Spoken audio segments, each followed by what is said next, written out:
I'll forward it. All right. Hold on. All right, and we're live. Welcome to episode 5 of P1 Talks. I'm your host, Chris Cross, and I've got Mass Trades with me today. Um, and I also have a very special guest. You guys know him as The Rock Trading on Twitter. What's going on, I'll Rock? forward it. How's it going? Good evening, everyone. What's going on? Can you guys hear me okay? Yep, we can hear you. Yeah, you sound great. Okay, fantastic. All right, so I got the YouTube muted. All right, I'm ready to go. Yeah, you know, Nice. you're good, man. All right, so just wanted to just take this quick moment just to there's a video that we put out on Twitter, and I just take a quick moment to just apologize for the promotion video we put out recently. The intention of the video was to be like lighthearted, make you guys laugh, and a lot of people did laugh. But later we realized that it probably wasn't a good idea to put that video out and stuff, so we sincerely apologize for that. So since then the video has been taken down. So anyways, with that being said, we can just go on with the show. So Yeah, good job, guys. yeah, Okay. you're good. Yeah. So yeah, I just wanted to just talk about one more thing.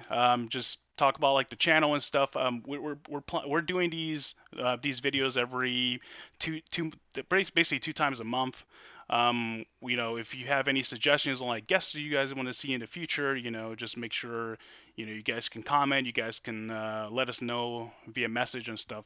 And then we'll have different people coming on the show. One thing that Eric, do you want to take over with the Yeah. with the new guest that's going on? Yeah, so pretty much I just wanted to say, hello, welcome everybody to the new year. We appreciated all the support we got last year doing the show. It's a very new show, and there's a lot of work that goes on the back end to bring in the guests, research the guests, put it all together. And I just wanted to say I appreciate everybody just on our end that makes this happen, and also all the guests that have been on up until the new year last year. Lizard King, big shout out to him. He came on a brand new show. And that definitely took guts to just come on a brand new show and not knowing what to expect. So, big leap of faith for him. We appreciated him. And we had, OTC Baller. We appreciated him from the OTC angle. I hope everybody got a lot of OTC info out of that.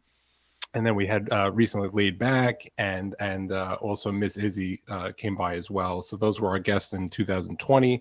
So we're excited to move into 2021. And I couldn't think of anybody better to bring on as our first guest to start off the new year right. But The Rock, we're excited to have him. I just wanted to also take a moment to say, if you enjoy the show and you find it helpful, give this video a thumbs up, subscribe to our channel, all that stuff. Hit the notification bell, follow us on Twitter, follow The Rock on Twitter at The Rock Trading.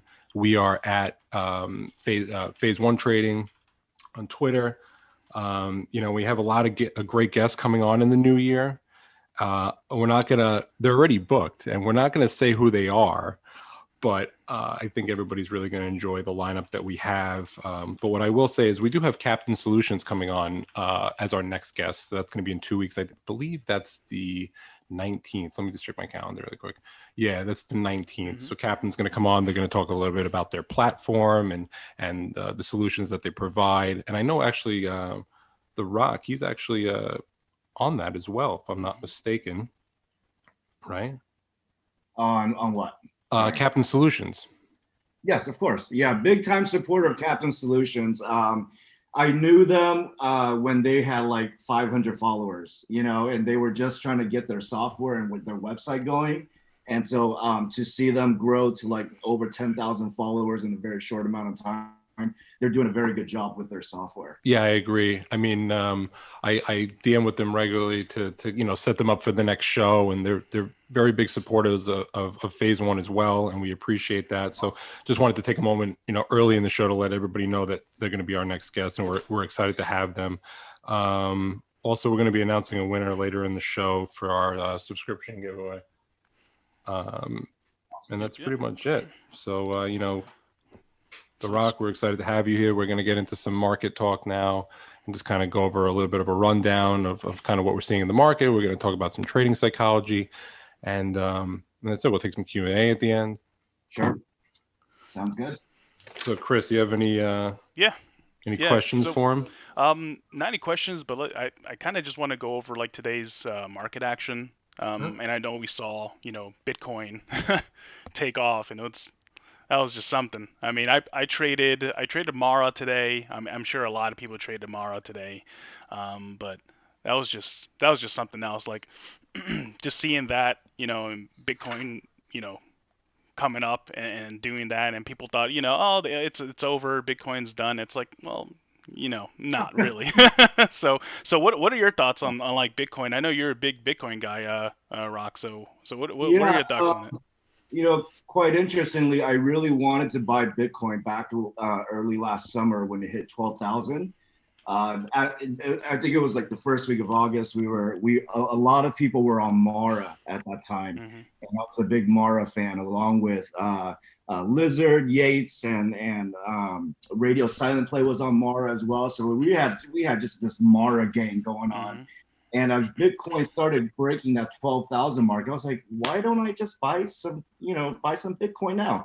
And then of course it crashed, right? It hit 12,000 and then it crashed to like 11 or 10.5, I think. That it was a Saturday night. I remember very specifically. It was quite memorable. And so I never picked up some Bitcoins, but so sometimes I could be a little bit of laggard. So I did pick up finally a couple of Bitcoins back when it was 23,000 2 weeks ago. Right before Christmas, and I'm incredibly up on Bitcoin right now. So I guess it made you Christmas, you could say. I mean, thank you, Jesus, right? And the thing about Mara today too was because Mara closed out. I believe they closed out their offering today, and they had the news today that they're trying to create their first North America mining pool. Yep. Which was really interesting. So that's what really got Mara going today. Because if you saw Mara's action over the last couple of days, it wasn't, people are getting a little crazy, a little antsy about it. Yep. I think a lot of people got scared because of that dip. I was like, oh, I guess it's going under $10. I mean, it did hit under $10 briefly, but you can see how fast those shares were gobbled up. Like it just went right back to 10. It's like it kept that support. It was like that's 10. That 10 level was a really strong support there for it. And then we saw today's action. It's just like, people. You see what people think about it. It's just like, yeah, this stock is not. Seems like if Bitcoin's running, that thing is going to go with it. So and aren't they upping their mining capacity this year too? I thought I saw something like that because with Bitmain. I saw something on that as well. So yeah, they're acquiring more miners from Bitmain, and that's really interesting. I think maybe 100 or 1,000 or something like that. I don't remember the number, but so the problem right now that I see within traders is that the psychology is that, okay, well, if they're gonna pick up all these miners, they're trying to be the best in North America. Eventually, at some point, I'm not trying to sound like a bear, but eventually at some point they're gonna need to raise money. Now, along with the Bitcoin value obviously going up, they are creating more revenue stream, which is good, but their down payment on those miners are like 25-30% upfront payment, or I think 50% upfront payments, as I've read their 10Q before. So it's interesting, but I'm glad that the confidence in Mara is back today, and not the other one. Yeah, exactly. Yep, exactly. I see someone said Mara Riot fun. Yeah, Mara is a lot of fun for sure. Mara is a lot of fun. That's right. We have a riot with it. I don't know why that doesn't get old. Like some things just don't get old. Some gifts don't get old, and some stupid sayings like this don't get old. No. Yeah. So let's talk about some SPACs. Let's move on to some SPACs as well. I know you're playing one that you mentioned, Rock. What was it? IPV? Was that the one you dropped on your Twitter handle? I wish I picked up on this one maybe weeks before. I would have probably got a better entry. However, the news kind of just flew into my Benzinga, and it's a IPV, inter-private. So they are merging with Ava. So if you go to ava.ai, they have a beautiful website. The name is like really sexy by itself. Yeah. Ava, like, Yep. wow, Hmm. you know, and so they raised, they're backed by very prominent names like Lockheed Martin. They are backed by Mm. Porsche, Volkswagen. They are going their SPAC is worth at least 2.1 billion. Wow. And it should be announced here in this quarter, at least in Q1, as I understand it from reading all the reports. And they received $200 million investment or common share buys just yesterday from another capital group. So Interesting. terrific time to catch it right before this merger takes place. And what Ava does is they do 4D LiDAR technology, which is the industry leading technology at this point, Mm. as I understand it. Now, I'm not too well versed with LiDAR technology. I'm still learning this stuff, but it seems very, very promising. In addition to that, when you guys are looking at SPACs, you have to look at the management team and who's Mhm. backing them, right? Yep. The co-founder and the CEO both came out of Apple engineering teams. So that right off the bat is connecting the dots, right? What did we just learn about Apple over the last couple of weeks, that they're getting into the EV EV. space, Mm-hmm. right? Mm-hmm. And we know that they are looking for a LiDAR partner. Now, I'm not speculating. I'm not trying to say that, oh, yeah, because they have a relationship or they were, Apple insiders, that they're going to, be a matchmaking in heaven. I'm not saying that at all. I just think that it's quite interesting, the timing of it all. Yep. So, of course, Apple could look at VLDR. They can look at laser maybe or others, but I think there's good synergy between these two companies. Oh yeah. Definitely, definitely. Yeah, but I'm gonna just touch up on that again, where you said about the management. You're right. I mean, that's really the important thing when it comes to these SPACs as well, and the names that they attach themselves to, like the companies that they're already working with. So it's like if you got a company that's working with Amazon or that's already got contracts with big other companies, then that's what you really want to look to, because I mean, that's your value right there. That's your long-term value on any of these SPACs. So I mean, that's a great point you brought that up, especially with the management. So. Yeah, absolutely. The management is very critical with these Hmm. SPACs. And you want to see at least some of these folks have gone through prior SPACs, like Gore's, like GHIV. I know a lot of folks are on GHIV right now with Hmm. the United Wholesale Mortgage. Now, Alex Gore is obviously very prominent in this space, and he's done other SPACs as well. So whenever I see the people who's backing the SPAC or getting this started, and I see them already successfully carrying out other SPACs, that's been really, obviously successful, and that's kind of where you can put your money at. Yeah, agreed, for sure, for sure. So, I guess since we're already talking about SPACs, we can kind of talk about EV. I Sure. mean, so um, Tesla. I mean, we'll just talk up on. I know you've been all over that one. So you want to tell us a little bit about your Tesla, your play, and how Yeah. what kind of got you into it, or not what kind of got you into it, but it's like, what are the indicators? Like, kind of like, oh, okay, this is, is it just the company itself? Is it Elon? Is it like what kind of what was the thing that got you into Tesla itself? Well, I think the face behind Tesla is obviously Elon, and Elon is very charismatic, if you will, Mm-hmm. right? And so he brings a level. He pumps the stock, whether you know it or not, right? I Yeah. mean, so I mean, their PR, their press releases are boring as heck. Mm-hmm.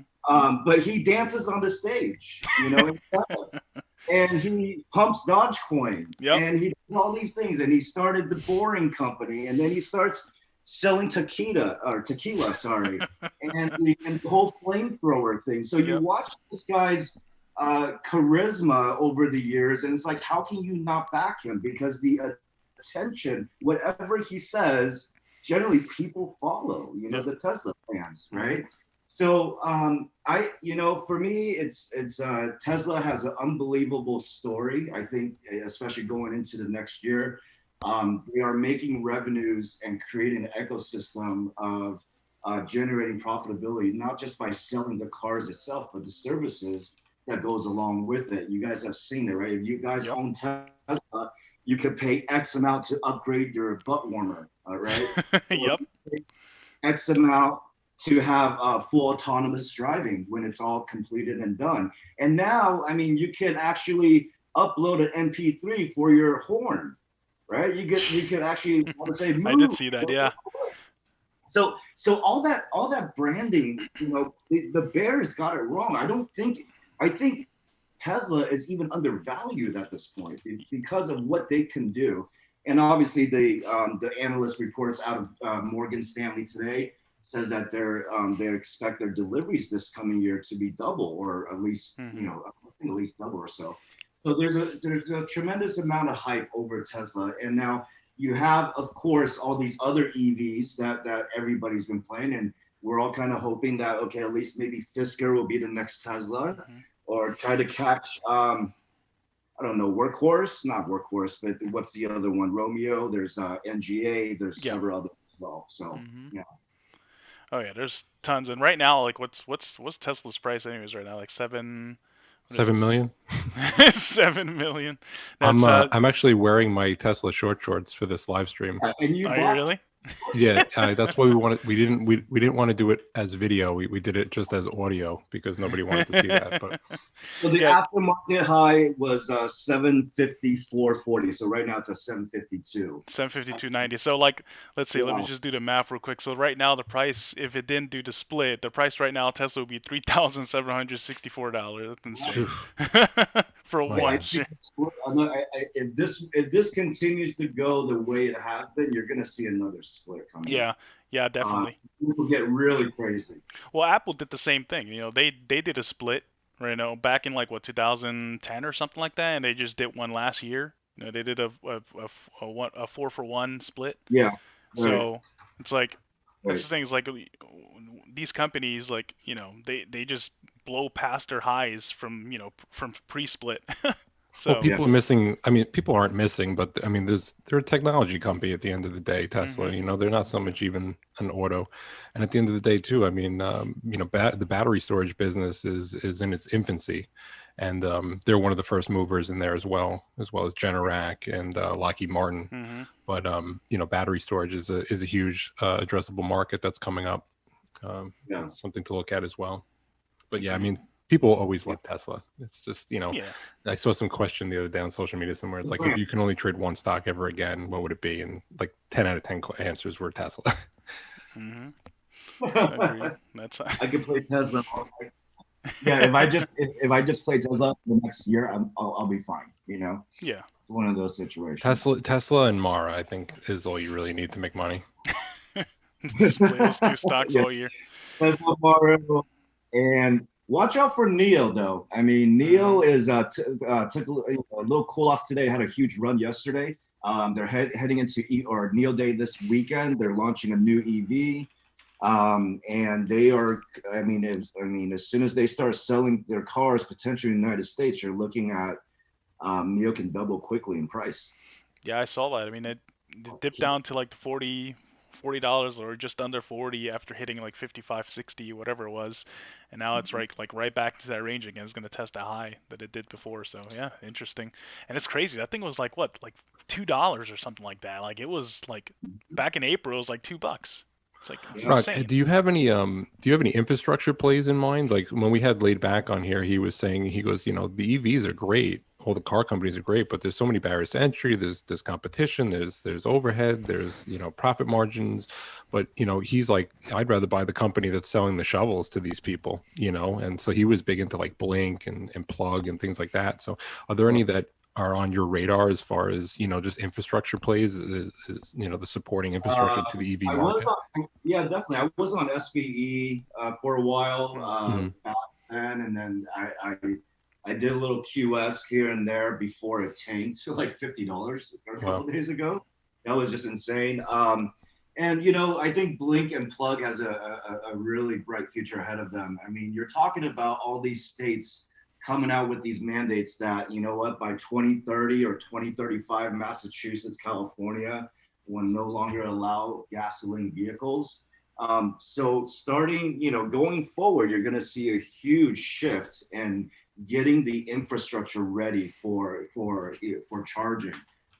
So the top players are going to be, SBE. It's going to be Blink and potentially Plug as well.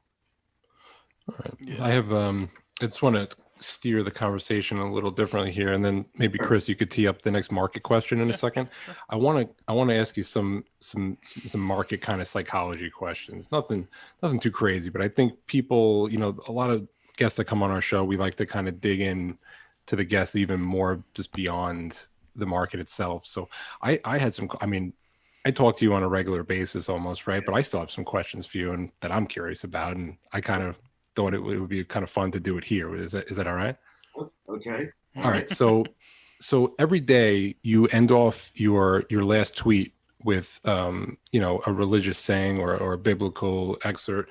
I was just wondering, what role does your faith play in your trading, if any, and do some of the things that you do for your group and for your own trading goals, is that in line with maybe some goals you have in your faith as well? Sure, absolutely. I think, back in May 2020, about 7 months ago or less than 7 months ago, that's when I started tweeting. Mm-hmm. Prior to that, I was already trading, but I've never thought about actually going online and look at FinTwit. I didn't even know what FinTwit was. So this is how far behind I am sometimes on social media. I mean, I had Facebook and all that, and so I've been in ministry. And I'm still in ministry today, so you guys know. I do chaplaincy with a local hospital here, so I'm in ministry.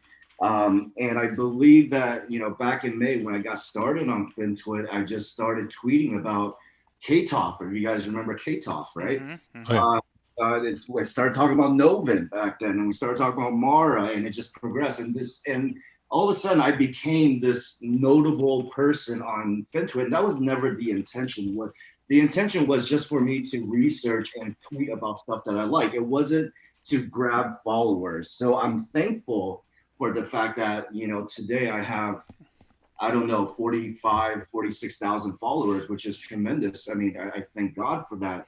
And I think it's really for a good purpose, to spread, to be an example, to be a light in this dark world, especially what we've seen in 2020, and to be a source of encouragement, and to end the day, to be thankful for everything that we have, and to just be a source of a light and encouragement for others, that not everything financial is evil, right? Stock traders, a lot of Christians shy away from the financial markets because, well, it's, sometimes Wall Street is considered the big bad, beast, right?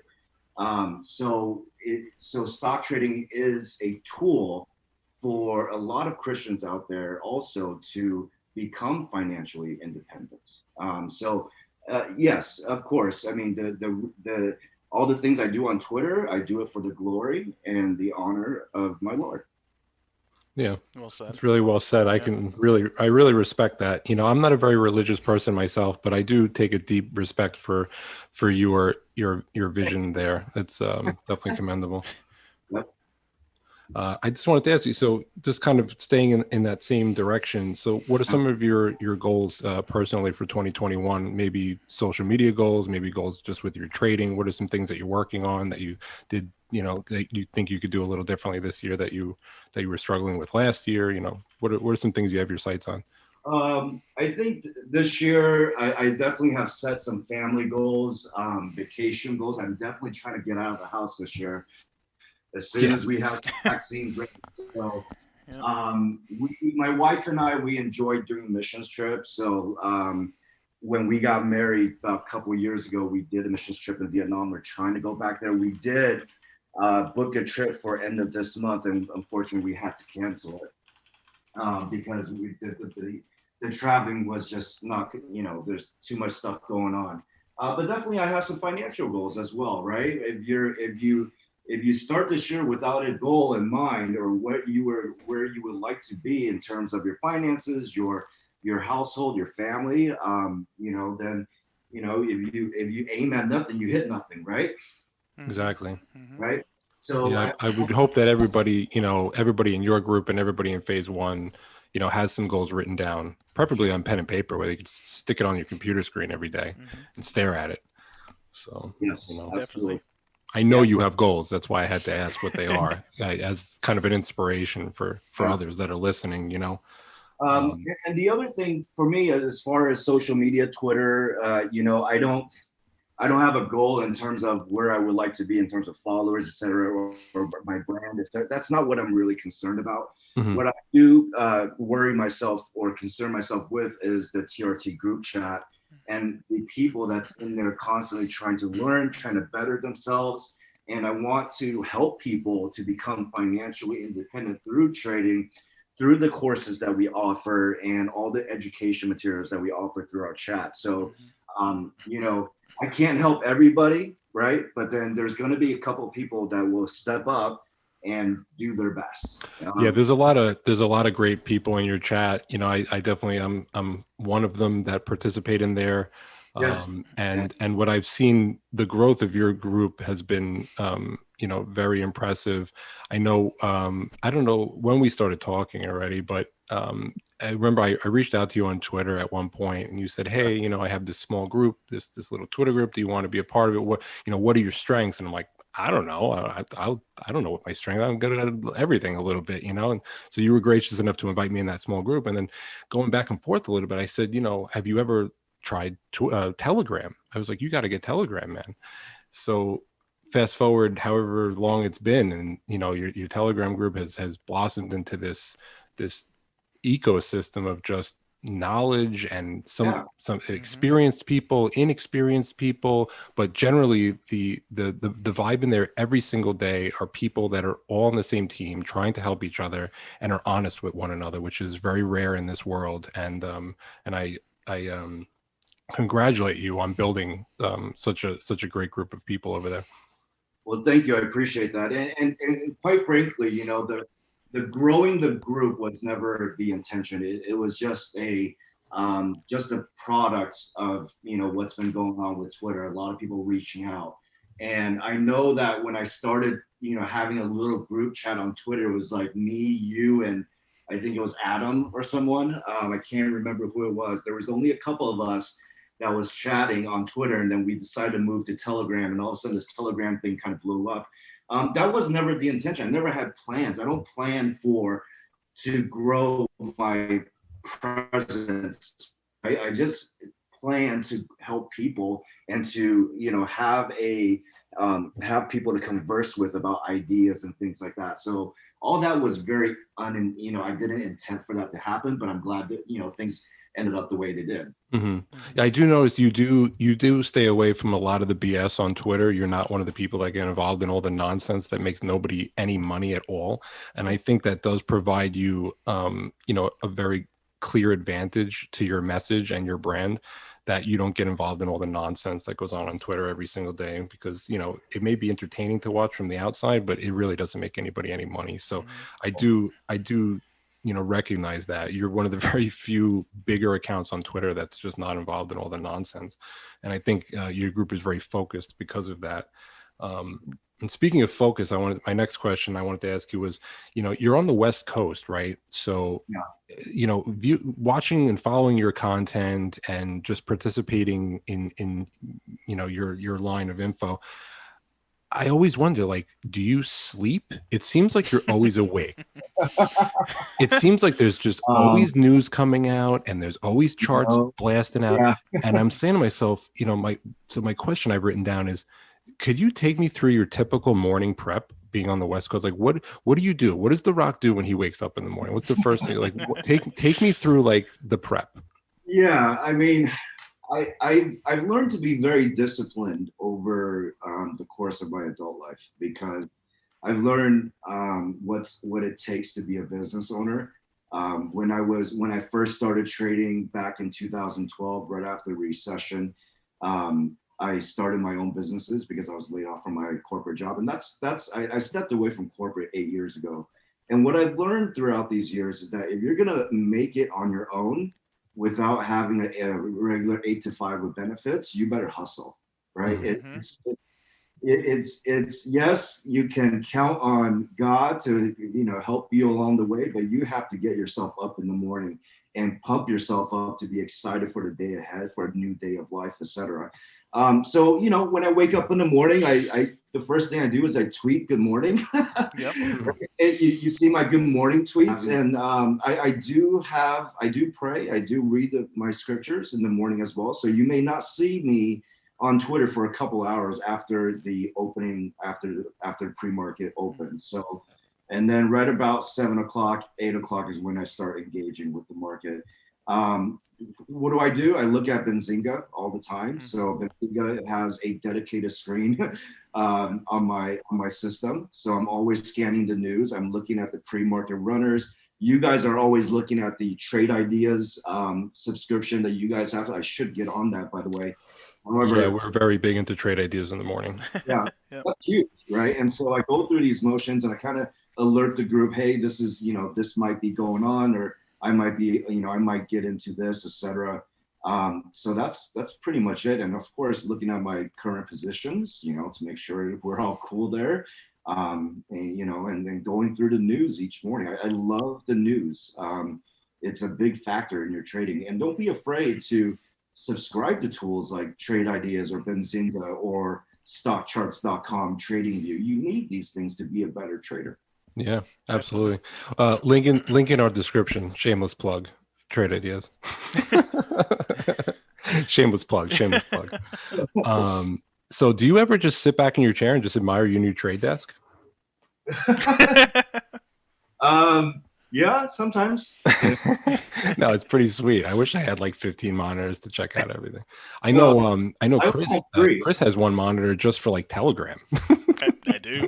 Just Telegram is just there, just for you guys. Well, I do have so the screen on my right is for Twitter, my Twitter screen, and my center screen is Telegram, and my left side is Webull, and I use Captain Solutions as well, so I have to shift between tabs. And of course, Benzinga is big too. So do you do any TikToking in the morning while you're doing this ritual? No, I've decided to cut out most of my social media presence. Like Instagram, I'm gone from Instagram. I hardly check my Facebook anymore because Twitter has taken over my life. I don't do TikTok. I don't do Snapchat. None of that stuff. That's millennial. Gen Y Z stuff, and I can't deal with it. It's too much stuff. Yeah. All right, so I just have a few more, and then we'll get back into market stuff. I just think these questions are kind of fun, and good. people who follow your content, I think this gets them the different side of you that people may or may not want to hear, right? So, so the rock trading, how did that start? Is that just because your face looks good on the rock on reface, or like how did that start? So when the mistake that I made when I first started tweeting, if you guys knew me back in May and June, which I don't think you guys were there, but my Twitter handle was always my real name. Okay. Yeah. And so what had happened is, as I was getting a bigger following, I was getting haters too. And so I would have people like literally message me about, oh, do you live here? Oh, is your wife named this? Oh, wow. That kind of stuff, right? And of course, it doesn't help when SNSS does a reverse split, right? and so all that just compounded. I was like, why am I using my name? And it's just silly, right? And so I decided to come up, and I was brainstorming, and I said, you know what? The Rock trading sounds pretty good. I'm not trying to be like Dwayne Johnson, The Rock, but The Rock. In the scripture, God is my rock and my fortress, right? So like that. Jesus is the cornerstone, all right? So this name, this whole brand came about because of my duties to my God. So that's why I named it The Rock Trading. And of course, with that, what people most recognize with The Rock is Dwayne Johnson. So I've been using his gifs all over the place. Yeah, that's just a good marketing ploy of yours. I mean, I was trying to find a good one for that. Yeah, exactly. Me, I And, I and- came up with the mask for the same reason where, I yeah, had my name on and I had this conversation with The Rock. I said, I'm using my name too. I gotta Hmm. change this. The people are gonna hunt me down here. So what I did was I'm like, well, everybody's wearing masks because of coronavirus, and the mask is a great movie, and there's plenty of gifts that I can use to like use it. And you know what? It's recognizable. Like it's something that's recognizable on social media and helps kind of like steer the brand a little. And it's just fun. yeah, It's just fun and Yeah, stupid. yeah. exactly. Yeah, so what's my next? I got just like one or two more here. So you're a sports gambler, are you not? No, I'm not. Oh, I thought you gamble on football, man. You tweet like crazy about football, I love football. but you're not gambling. I figured you're No, like betting it. no, I don't. I used to a long, long, long time ago in my previous life. I was a poker player. I was Nice. I even dabbed in being a bookie at one point before DraftKings was even DraftKings. So that was a long time ago, but I don't do that anymore because it's unproductive and Yeah, it's because not a my question was going to be, if you did do that, like how do you separate the mindset from gambling to trading? But I guess I don't have to answer that. I don't have to ask that because that's trading kind of is difficult. obviously For people who do both, that's got to be difficult to separate that mindset. well, it's interesting as I go through FinTwit, you'll see a lot of top, these accounts, several of them, they do, DraftKings and FanDuel and all that stuff, or more fantasy stuff too. But I mean, stocks is you're making money off technical indicators, a calculated risk, okay, Hmm. with with with with spreads and sports spreads, it's really a gamble, right? Yeah. I mean, you would think that the Steelers can beat the Browns by, or sorry, some other crappy team by 10 points, but they don't Hmm. because there's other controlling factors when it comes to sports gambling. So you're really never in control. Yeah. So, and anyway, I only tweet out my picks with the spreads just to make myself look right. That's all I do. Hmm. So don't Yeah. take it, you guys don't take it very seriously and start betting on my picks. I mean, they're just for fun. They're for entertainment purposes. So I think that's kind of like a good segue back into market conversation. And as far as like gambling and gaming, there's SPACs out there, there's stocks out there.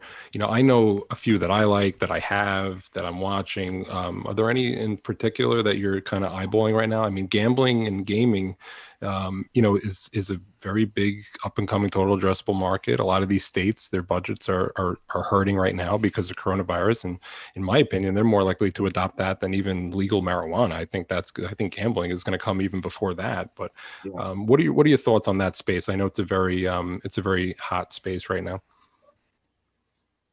Well, the Flying Eagle Corporation, the FEAC, turned into Skills, right? So I was there for that pre-merger. So that was a big one. DMYD, if you guys haven't seen tweet about it, those are the groups. Now, Genius Sports does have partnerships with the NBA, I believe, also the NFL, and they even a data provider for DraftKings, right? So Yeah. DMYD is holding very well at the 16s, and I don't, yeah, they haven't came out with the vote date yet. So it's expected to be some point in Q1. So DMYD is one of my favorites. The other one that's a level one SPAC right now with no announcements, IGAC. If you guys don't know about that one. So the guys that started or invested in FanDuel or Ripple, I think, are the guys behind IGAC. So the idea behind IGAC is that they're going to take another gaming company public through that one. But however, that is a level one SPAC, no announcement. It's we don't know when that announcement will come. It could be Q1, it could be later this summer. Yeah. So those are my top two there. Nice. Well, let me just switch gears real quick here. So let's talk about just like things like trades that you're looking at right now, or like maybe longer term trades right now, short term trades. Like what are just maybe it's like two long term trades, two short term trades. What what are your two long and short-term trades? Like for me, I'll start like my long-term trade is BFT. I mean, I've been all over. That's Yeah, like BFT. my thing. BFT is same thing, same deal as before, with the gambling, and they're trying to get into, all that e-gambling and all that, and it's it's got a lot of stuff behind it. It's got the that $9 billion valuation. It's got the $2 billion pipeline led by Bill Wow. Foley. It's got some crazy stuff going on. They're going to be closing Q1, Q2 of this year, so that's going to be interesting to see. That's PaySafe. That's what That's that correct. stock is. Yep. So, Mhm. and another one, I would say okay. So I'm going to say Fubo. Okay, and the reason I'm saying that is because I missed a run. Okay, I initially missed a run to $10. At $10, my friend, I'm sure my friend Trevor right now is watching. He's like, he knows. He knows exactly because I mentioned it to him. I was like, "Hey, this Fubo stock, man, looks great at $10." Like it was like at $10.88 or something like that. I'm like, I'll wait for it. Wait for it to come down. Maybe it'll go under. Yeah, I didn't know anything about SPACs at the time, so I'm like, maybe it'll come down to like $8, $9, whatever. Like I didn't think of like taking a starter. I'm like more aggressive on SPACs now, so I'm like taking sure. starters, anything around the $10 range. I'm like, you know what? Take a starter here or take a bigger position here because that's usually the base level for most of these specs. But yeah, that's the one I missed completely the boat on. I'm just like, god. So like Yeah. when I saw it being oversold today, for the last couple days, I'm like, you know what, Right. that's kind of Yeah. insane. It's dropped like 50% Yeah. since it's high. It's like, and shorts are all over. Like the thing is, like this company has revenue. This company, it's got big names behind it. A lot of people Sure. have their eyes on it. So it's just, and then people make the reference between like Roku and stuff. And it's like, obviously it's appealing and stuff. But when I saw the shorts just attacking, it's just like, you know what? Yeah. Eventually the thing is gonna have to give, and that's Yeah. exactly what happened today. Like that Yeah. thing, that really did break Yeah. the resistance levels. Like it was $27. It's like if it breaks 27, it's gonna go to 30. That's just Yeah. it, and that's Yeah. exactly what it did. So, Well, I mean, Fubo was an easy target. Whenever mhm, you have a 500% runner in mhm, what is it, month and a half or 6 weeks that I was in there, and I'm still in there, by the way. So it's an easy target. Look what happened in Neo when it ran to yep, 57 from 2, right? mhm, And anytime you have these big runners, you're gonna have guys like Citron and Andrew Left and all these whatever that other guy is, Carousdale. Yeah, that guy's funny. Come after it for a quick buck, and that's what happened, right? And then finally, the Bulls article came out this weekend.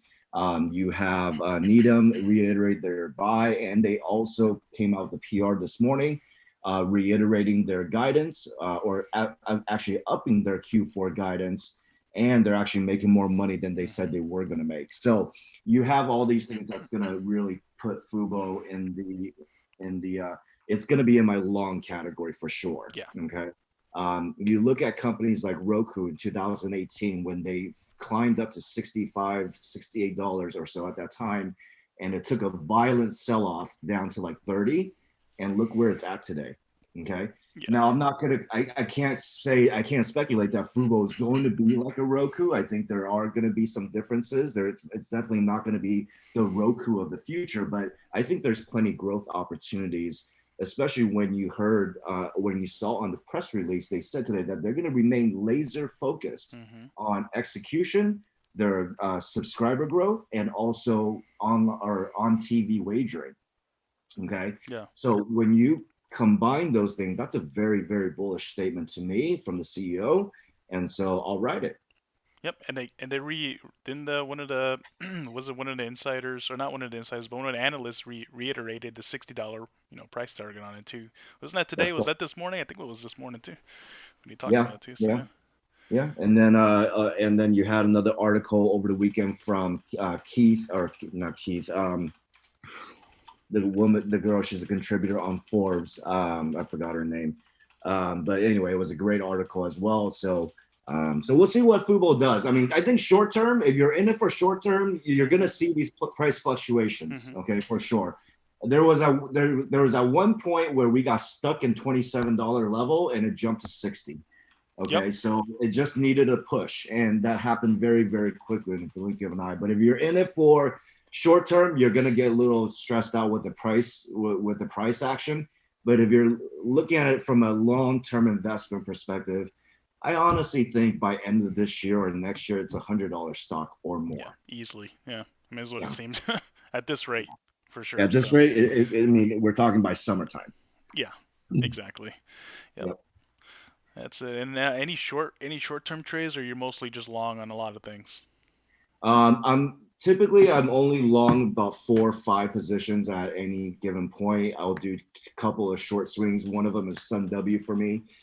Sun W is one I got into a couple weeks ago. It's been accumulating or consolidating at this level for quite a bit now. If you guys have been watching the charts and Yep. watching me talk about it, of course. So Sun W is going to be a good one once any type of catalyst will, just push this, at least to $8, or that's what I'm anticipating. GHIV is a short one for me as well. Same with Clock. If you guys know IPOC, Clover Health, GHIV, UWM, I'm going to swing this into probably up to the post merger right after that. I mean, these are great opportunities. You're looking at a $16.1 billion SPAC with UWM and IPOC. Clover Health is already partnering with Walgreens and Walmart. A lot of excitement behind these two. So these are kind of my 2 short ones. Yeah, awesome. Yeah, and then just going back on the energy real quick, PPSI spiked today like after hours. And one thing that I thought of right away, like I know they had news this morning about forging a path to higher bandwidth with Fujitsu and Power Intel. I saw that this morning, and then it spiked after hours. I was like, okay, that's going to be interesting. So the first thing I thought about, like, watch all energy sympathies tomorrow and to pre-market. Sure. Yeah. So I was thinking like Paula, Peck, what is the other ones? SPI. SPI, OPT, OPTT, WWR, Sun W, like Sun W. Yeah, it's like all those you gotta like start specking. You gotta look into those. Yeah, definitely a strong watch for the morning, Chris, especially SPI with that float. It's been finding support around like 760 on the chart. Yeah. So, anything under 8 is not a bad spec here. Yeah. But I'll be watching that very early tomorrow morning, SPI. Yeah, definitely a sector watch tomorrow on just that spike. So sure, for sure, absolutely. So yeah, just let me just change gears. The election. I know we wanna maybe Eric, you want to chime in a little bit on that? Yeah, I mean, we're not a political show. We're not about to get political, but at the end of the day, if it moves markets, we like to talk about it. So, obviously there's implications if the Dems get the Senate or not. So, I mean, me personally, what I'm doing is I'm looking at pot stocks. That's the way I'm going to play it. Sure. I was just wondering, Rock, if there's anything that you're eyeing around. I mean, some people say that they don't trade around election results, which is a very acceptable answer. But I think in the penny stock world, why not? It's going to provide some volatility, potentially in pot stocks. So for me, the way I'm playing the election, I'm not playing the whole DJLY thing. I'm just like, it was a good spec at 230. Let's not kid ourselves. But at the end of the day, I'll keep my eye on CETX tomorrow, just in case things get a little nutty with the result. But generally, I think the way to play it right now is pot stocks. They're pretty beat up, and I have my eyes on a few. I mean, I know a lot of eyes are on Sundial. I had a big position in IGC that I actually sold today at $1.71 and $2. I was kind of. I could tell, long story short, it wasn't ready yet. So I'm like, let me just dump my shares. I could put this back in cash overnight, but it's still a very strong spec for me. So is there anything that you're watching around the election? Yeah, I mean, it's going to be your pot stocks, your TLRY, ACB, Sundial. I don't play Sundial because the volatility on that penny stock is so, man. It's if you're not patient, that thing could you can stop out really quick on that. But I do like TLRY, ACB. I played it before. You are looking obviously at, again, EV stocks, as if Biden, I don't know what the status is. I haven't kept up with the politics and all the news that's going on, but if Biden is supposed to take over the administration, come January 2021, inauguration day, you're going to have another wave of EV, bullish factors on the EV space. And for sure. Biden wants to build 500,000 charging stations, et cetera, as part of his administration goals. So those are primarily 2 I'm looking at. Yeah. Gotcha. Are there any sectors that you're staying away from in 2020, or just around the near term, or the year overall? 2021, not any particular sectors. I'm always open to various sectors as long as there's a good trade to go into. But I would say there's this new wave of psychedelics. Yes. Stocks, OTC is something personally for me I stay away from. I don't like OTC. That's a personal choice. I know there's a lot of OTC bulls out there, and of course the psychedelics starts getting it's interesting to me, but it's not something I would touch because because of certain, obviously my faith and my beliefs about these kind of substances. Of course. So I'm not really going to be touching that. Yeah. Well, they say if you have a very good imagination, you probably should stay away from it. So maybe you should just say that. Yeah. But, yeah. I So, mean, definitely not. yeah, it's a space that we're definitely looking at on our side, and like a lot of the top guys in phase one, where we've been looking at it for months, and we're trying to find the winners. I mean, a few that we like, or really just one, is MindMed. The ticker is MMEDF. It's probably the most legitimate company in the space. There's ties with like Kevin O'Leary from Shark Tank, and there's a lot of prominent investors that are associated with it. Yeah, Bruce Linton. So Bruce Linton, for those of you who are not familiar, was the CEO of Canopy Growth Corp before he resigned. And then we all like to play the down and dirty one, which is Mine, MINE. That made us a lot of money in the last couple of weeks. I know Chris and I wrote it from like 0002 to like way higher. Yeah. And then what we do is we also use the GIF from Finding Nemo, where all the seagulls are like on the rock in the ocean. They're like mine. So we use that GIF, and it's just a lot of fun to trade that stock. Yeah, hilarious. Definitely. Yeah. So let's go ahead and move on to Q&A. I saw some questions on the chat here. Let's see. Wait, before you do that, Chris, before you do it, we're giving away a membership. Oh yeah. Maybe we'll do that. You want to do that now? We can do that now. We can do the membership giveaway now. Yeah, let's do that now. That's fun. Well, let's do that. All right, so give the people what they want. Give the people what they want.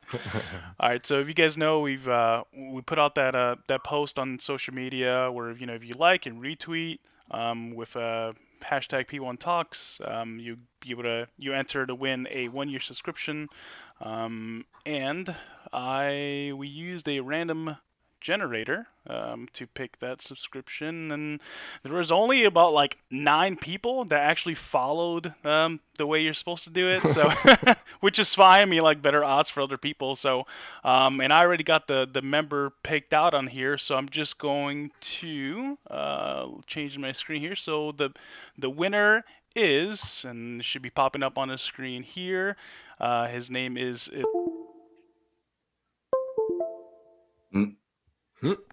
Oh, sorry about that. My mic just cut off. Well, while he figures that out, everybody should like the stream that we're currently on. Follow The Rock, follow me, follow Chris, follow everybody. Yeah. So this is the winner right here. Like, share, subscribe. Yeah, like, share, subscribe. At underscore JMB22. Yeah. Congratulations, you won a 1-year subscription to our channel. Cool. Congratulations, cool. Congratulations. John, wherever you are. Yeah, right. If you're in the chat, congratulations. No, there's no refunds. Yeah, no refunds. No refunds on free. All right, so let's do some Q&A. Yeah, let's go to Q&A real quick then. Let's go back to anybody who's in the chat, just fire off. Let's see. Any questions? Let's see. Is Mara a long-term move? Are you worried about blockchain becoming obsolete? What do you guys think about that? What was the question? Is Mara a long-term move, and are we worried about blockchain becoming obsolete? Well, I mean, I personally think it's a long-term gain. Just the thing is, like, as Bitcoin goes up, the stock is also going to go up, just because they're like I said before in the show, they're upping their capacity, on mining. So I mean, if you guys want to add anything else to that, I mean, like I really think Mara honestly is a long term hold for me, and that's basically it with that. So like, what do you think? You think it's a long term hold, and you think Bitcoin is just gonna go away soon, or I mean, they're calling it like digital gold. What was that? I saw something on Twitter. It was like, if it becomes like the digital gold currency, it'll be it's going up to like $132,000 or something like that per Bitcoin. I was like, whoa. So Well, what are you I guys don't thoughts? know if I'm not sure if Mara is a long-term hold. It just depends on your strategy, right? True. I think everybody needs to adopt a strategy when it comes to whatever stocks they go into. You have to create some criteria for yourself in terms of the DD. You got to look at the DD of the company, where they're going, and all that. I mean, for me, Mara is always, it used to be a long for me. I scalp it here and there. Um, it's not necessarily a long term for me. Long term strategy is Bitcoin itself for me, quite honestly. So Gotcha. I don't, as far as the question goes, is blockchain going to be obsolete? I don't think so. I mean, I don't see any reason for that. Yeah. I think if the government keeps printing money at the rate that they're going, it will never be obsolete. Yeah, right. Right, exactly. And if the new administration, maybe they'll pass a $2,000 check bill, or more COVID response, or a stimulus bill. We don't know what's going to happen Exactly. next this coming year. Even with the vaccines out, by the way, that's great. But I mean, is the mom and pop shops opening back up? That's what everybody's wondering. If that doesn't happen, you're going to see continued stimulus throughout this year. Yeah, there's actually a question in the chat: how impactful is the Georgia runoff? So I would say, yeah. I mean, if the Dems get the Senate, it's probably more likely that McConnell doesn't get in the way of just blocking this $2,000 stim, right? So I guess not only pot stocks would probably benefit, but most likely more stimulus would be a little easier at that point, right? Which is good for the market. I mean, there's definitely an injection of cash, and we've seen it. We've seen it during the first round of stimulus. The market was crazy right after that happened. So I would say it's pretty impactful, honestly, this runoff. I think I'm going to be watching it, not for the political implications, but for the financial implications. Yeah, you're going to see a BTC continue running if that happens. If 2,000 stimmy check comes out, you're looking at, I mean, just a massive influx of cash potentially into the market, Definitely. And when Captain Solutions in the chat says, how do you manage risk? Chris, how do you manage risk? How do I manage risk? Taking profits. There you go. Well, you gotta always have when you go to, I mean, Lizard says it correctly. He says, I mean, we all say, like, whenever you get into a trade, you always have to have a plan. Always have a plan. What's your goal? Like, for example, like when I do swing trades, I know where I know where my goal is. I know what I'm trying to look for here. So even if it's like, okay, I mean, if it's hitting a 200 SMA or something, or if it's hitting, a previous, resistance level, then I know I can cut profits at certain milestones. So that's what I do. I set milestones for myself, and I start taking profits that way. Obviously, like there's always that, like, the chance that it can run, even higher. But the thing is that there's a bunch of plays out there, so you don't have to marry, one certain stock. There's hundreds of other ones that you can play, and so it depends on what kind of trader you are. Like, if you're a day trader, then you just you're gonna day trade on stuff, and sometimes your day trades, sometimes my day trades are like like 15 minutes, 10 minutes, 5 minutes. Sometimes they're 4 hours, 30 seconds, or sometimes they're 4 hours, or maybe I buy in the morning and then I sell in the afternoon. That's considered day trade.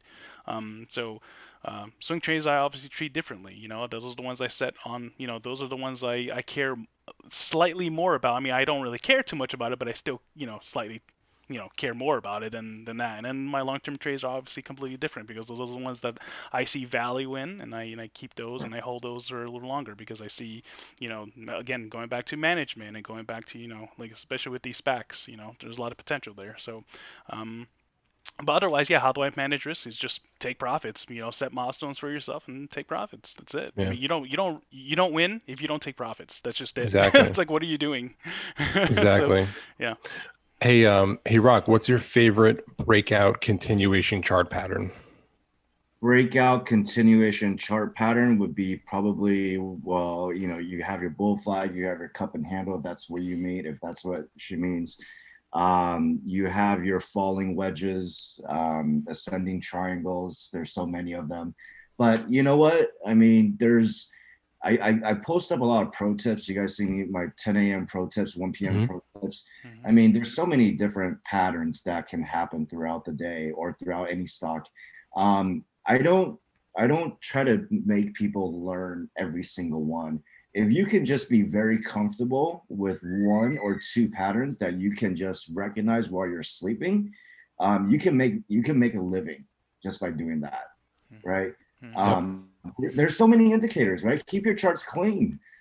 There's so many different EMAs, moving averages, oscillators, and insulators. Or I'm sorry, that's not going to work. But, I mean, there's just so many, right? And if you guys see my charts that I post up, very clean, very just down to the point, and all you need is that one pattern that you're very comfortable with, and you can make a living off trading stocks. Exactly. Yeah, I really like that idea of like keeping things simple. I mean, when I'm trading in the morning on just, gap trades in the morning where I'm just buying that first pullback, I mean, I'm looking at the EMA 9, I'm looking at the 20-day MA, I'm looking at VWAP, and I'm looking at the 200-day MA and volume, and that's it. Yeah. That's all I'm looking at. It's very simple. Basically, that's all I need. Basically do what works for you. Like, what's going to make you money. That's what you should be focusing on. Like, find a strategy that works for you, that's making you money, and go with that. Master it. You need to master that strategy, and that's what you need to work on. So once you develop that strategy, you can go on and explore different other ideas, other strategies, but master one that works for you and one that's going to make you money, because that's the whole purpose of what you're doing. Whether you're making money for yourself, for your family, for whatever it is, for your own your own well, it's just that's all it's about. Just master one strategy. If it makes you money, that's it. Yeah, find your own style. Yeah, I think a lot of people can agree that, if you're new to trading, try to cancel out all the noise on social media, and find your own groove, find your own strategy. Exactly what Chris says. Find what works for you. I think what people are doing is they're getting all hopped up, and they're looking at 100 different things on Twitter every day, and they're not able to figure out who they are as a trader, because they're just watching who everybody else is as a trader. And you're never going to succeed unless you start finding what works for you. So, so anybody who's listening that's a new trader, it's start finding that one pattern, or that second pattern that is your go-to. And you know what? If you don't see those patterns during the day, don't trade. Exactly. You don't have to force a trade at all. Yeah. And another thing is, like, a lot. I want to mention this as well, since we're on this topic. Don't look at 100 different stocks at once too. That's another thing a lot of people do. They look at 100 different things and they don't know what to buy, and then they feel nervous, or they're like, they're in a bunch of trades all at once, and they're like, oh, I gotta sell here, I gotta buy here, I gotta sell here. It's like, just work on just pick 2 or 3 that are set up correctly, that are set up depending on whatever filters that you have in place, and then trade around that. That's the way I see it. Whenever I'm day trading or swing trading something, and a lot of people obviously don't have like bigger accounts or anything. A lot of people are starting with like $500, $1,000, but the thing is, like, no matter what you're starting with, your mentality should always be the same, where you should be focusing on making money, and how you make that money, by implementing the strategies you're learning along the way. And it's like, it's okay if you lose. Sometimes your biggest loss is your biggest asset. Like, okay, now I know not to do that again. So you learn from it. So just learn from your mistakes, and you become a better trader. That's basically it. Absolutely. Couldn't agree with you more there. Yeah, just don't overcomplicate things. I know that FinTwit and every technical analysis book that you pick up is going to throw at you so many different things, concepts and idea. I think they're all very legitimate, obviously, and they can all be rewarding. But at the end of the day, like you guys are saying, right, just pick one that's really going to work for you and use that one. And then once you move on, you can find other indicators, but just keep things simple. Don't overcomplicate things. And I think that's what holds back from decision making, right? You're looking at all these candles and the different types of candles, and as if it's a doji or it's a hanging man or it's a shooting star, you get all like all crazy over it, and you don't end up making a decision. So it's money on the table. Yep. Right. So Exactly. just keep it simple. Well, let's see. Is there any other questions on here? Let's see. Take like one more. Yeah, we could take one more before we close out. Let's see. We're trying to keep our shows to like a reasonable amount of time. What winds up happening is we get all these cool people that come on our show and we wind up talking for like 2 hours, and then we look at it on the replay. We're like, man, we went 2 hours and 15 minutes. Nobody's going to listen to the entire thing. We got to shorten these things. Yeah. But we'll go as long as anybody would want, but one or two more questions I think would be fine. Yeah, let's see. Let's see. I see Kevin. What is the largest untapped market for this year? Not mentioned by Vince with the Daily. Largest untapped market this year. Well, I mean, like a specific sector. That's probably what I think that's what Kevin. I think that's what you're trying to say, Kevin.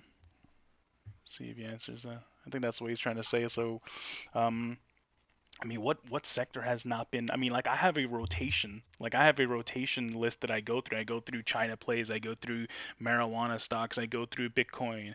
I go through energy. I go through EV. You know, like there's a whole. So it's like and SPACs move on the market on the Dow. You know, if it's down, then obviously SPACs are gonna have a bad day and stuff. So it's, you know, usually. So I mean, like. I mean, I don't know, like mushrooms. Mushrooms are probably underplayed right now, but what else? How about travel? Travel? I mean, yeah, travel. I mean, I have United Airlines on one of my long trades still.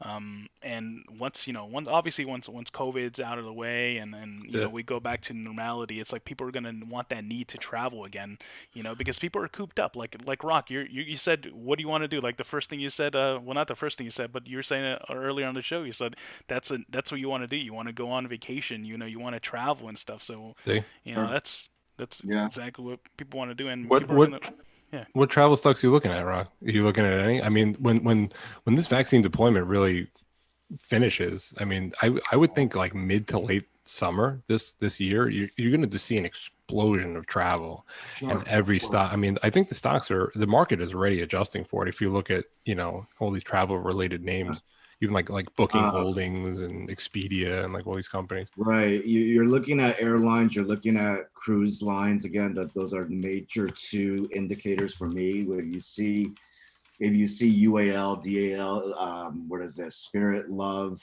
Southwest, you see those stocks get moving. You're going to see a lot of the other stocks. And of course, Airbnb is going to be a big one too. I still think it's a very overpriced IPO, but it is what it is. And the cruise lines, the one that I always watch out for and how it moves is OSW, One Spa World. So they operate spas on different cruises and also throughout vacation resorts throughout the world in Asia. So that's a huge one right there. I mean, prior to COVID, it was like an $18 stock and it's trending at $9 right now. So it's working its way to recovery and it's like almost halfway there. So those are kind of the ones I always look at. Gotcha. Let's see. James Warren said, what percentage of your account do you balance long-term and short-term? Mine is 30-70 is what I do. And that's just my own personal preference. But that's my way of doing it. And usually any profits I make on like any day trades or something, and if I like a stock, like I'll just basically I'll go on the back burner on my long-term trade. So do you guys have like a specific percentage that you guys put on your long-term in terms of like your portfolio or anything, or it's just just like what do you guys usually do for long-term trades? For me, it's I have 50% cash at all times. And the other 50 are within swing trades, long, short, doesn't matter. And the rest I allocate maybe a smaller percentage for scalps and day trades. Gotcha. So at any given time, I really like to keep it liquid in case opportunities come up. I can't stand it. I've done it before where all my buying power is just like on one stock or back in the day. Or in just a few swings, and it kind of gets boring after staring at these prices all day long, right? So you want to have buying power in case opportunities come up, right? Sometimes a halt, a circuit breaker might go off, or an option activity might go off, and you want to keep that liquid. just to have opportunities. And I always tell a lot of people, the longer you're in a trade, the longer your money is stuck in the market, the risk becomes higher and higher. You just don't realize it. Exactly. Yeah. Yeah, that's how I manage my risk, is don't get emotionally attached to certain things. So my biggest thing that I do to manage my risk is just limiting my hold times with things. I have a question for you. I'm going to ask one more question. I think we're going to sign off after that. But, do you have multiple accounts or different strategies, or do you implement different strategies within the same account? So I have one account where I primarily use, which is Webull. I do have also, last year I opened up a TDA where I do all my long-term investing stuff and also dividend stocks as well. So it's actually cool to have multiple accounts. You guys don't need to have just one account, because if you're in a long stock in the same account as your short swing, right? You're looking at the prices all day long. You get a little emotional, right? I mean, I'll admit it, right? Right. You get a little emotional, so you gotta start moving stuff out of your frequently used account and just have an account where you're not monitoring it on a minute to minute basis. Okay, and it doesn't hurt to have a Roth IRA as well. Mm-hmm. Yeah, Yep. definitely. The way I do it is I have multiple accounts for different strategies. That's just the way I like doing things. Yeah. Hey, so before I do our kind of sign off on the show, I know Rock, I don't know if you mentioned this earlier or not, but you're doing Benzinga pretty soon. You're pretty excited about that. When is that? Can you wanna plug that? Yeah. So I'm going to be on probably lunch hour on Monday when Benzinga's lunchtime show, and they're gonna have they want me on their SPAC attack show some point next week as well. Nice. So I will tweet it out once I know the schedule, but I'm very honored to be even interviewing with anyone. I mean, let alone Benzinga. So very humbled. Yeah, awesome. Very cool. Well, we're happy you came on our little show. We're the little show that's doing big things. So little by little, in 2021, we're going to just be doing more and more things, bigger and bigger. And we encourage everybody that listens to us live, that listens to us on the replay, reach out to us in the chat, reach out to us on Twitter. Let us know, what you like about the show, what you don't like about the show, some ideas that you'd like to see the show do in the future, some guests that you might have on. If there's anybody that's listening that would like to be on a guest on our show, reach out to us via DM. That'd be great. We'd love to have you on. Everybody, don't forget, we're going to be having Captain Solutions on as our next guest. That's going to be January 19th. That's not next Tuesday, the following Tuesday. We're really excited to have them on. They're going to be talking about their platform again. And again, thank you to everybody who supports our content, listens to our show, likes everything that we do. It drives us to do good, by you as well. We're excited for 2021. We think you're really going to be excited and very surprised who we're going to have on this show in the next few weeks, in the next few months. And we just constantly want to keep giving you guys good content. And we appreciate you hanging out with us tonight. Rock, thank you so much for coming on and hanging out. You're, a good friend of Phase One Trading, and now you're a good friend of P1 Talks, and we'd love to have you back on in the future as well. Of course. Thank you guys so much for having me on. All right. So everybody listening, best of luck to you this week. Best of luck to you in 2021, and make it a healthy, happy, profitable year for yourselves. All right. Yes, sir. Thank you guys all. Thank you. Thanks, Rock. Good night, everybody. Good night, everyone.